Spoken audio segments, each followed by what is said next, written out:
તો મિત્રો આજે તો સવારમાં ઉઠીને સીધો પહોંચી ગયો ઘાસ કાપવા માટે. તમે કરતા આજે દૂધ ભરવા નહીં ગયો? કાંથી જાય, ઉઠાવવું હો જોઈએ ને. રાતના 3-4 વાગ્યા સુધી યુટ્યુબ વિડીયો એડિટ કરવામાં જ નીકળી જાય. તેમાં પાછો હોશિયારી મારને બીજી યુટ્યુબ ચેનલ ચાલુ કરીને બેસી રહેલો. એટલે બહુ મહેનત કરવા પડે. ને આ રસ્તો તો જો તમે ગાડી ઘોડા જેવી કૂદે ને આ કયા પાક વાળો રસ્તો મારા વિડીયો જોતા હોય તો ખબર હોય, કોમેન્ટમાં કહેજો. ત્યાર પછી પહોંચી ગયો ઘાસ કાપવા માટે. મોડો ઉઠેલો તો ઘેર ના લેવડાય તો ભારો જરાક મોટો જ બાંધાઈ ગયેલો તો જેમ તેમ લીધો.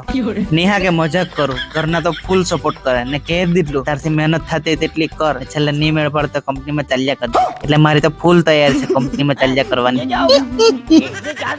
ત્યાર પછી સૂંઢાયેલો મોડો લઈને મેં લાગી ગયો ભારા રહેવા માટે. ત્યાર પછી આજે તો બનાવવાનું હતું પેડ પ્રમોશન નું વિડીયો, તો તે ઉતારવા માટે આવી ગયા અમે પારસી ફળિયાના ગણપતિના મંડપમાં. અને અહીંયા શૂટિંગ પતાવીને સીધા અમે નીકળી ગયા કરચલિયા જવા માટે. તો કરચલિયામાં ઋષિ પાંચમના લીધે જૈન લોકોનું કંઈ હતું, પણ શું તે મને નથી ખબર. તો તમને ખબર હોય તો કોમેન્ટમાં જણાવજો. ત્યાર પછી અમે પહોંચી ગયા બજરંગ માવાવાલા સ્વીટ એન્ડ ડેરીની શોપ પર. ત્યાર પછી આ રંગબેરંગી ને જાતની મીઠાઈ જોઈને તો મોઢામાં પાણી આવી ગયું. પછી આપી દીધા અમને તો પેંડા ટેસ્ટ કરવા માટે. એટલે એક પેંડો જેનિસ ને આપી દીધો ને બીજો પેંડો આપી દીધો તરુણ ને. એક ભાઈ છે તે મેન ખાઈ ગયો ને સ્વાદ તો કેવા પડે. પેંડા હું મોદક જો તમે, કેસર પેંડા, મલાઈ બરફી, ઓરેન્જ બરફી, રોઝ બરફી, દૂધ બદામ, ચોકલેટ બરફી, મોતીચૂરના લાડુ, મલાઈ પેંડા, મોહન થાળ જોઈને જ મોઢામાં તો પાણી આવી ગયું. ત્યાર પછી શૂટિંગ પતાવીને અમે અવતર્યા ઘરે. ઘરે આવીને આ ટેમ્પો પકડાવી દીધો.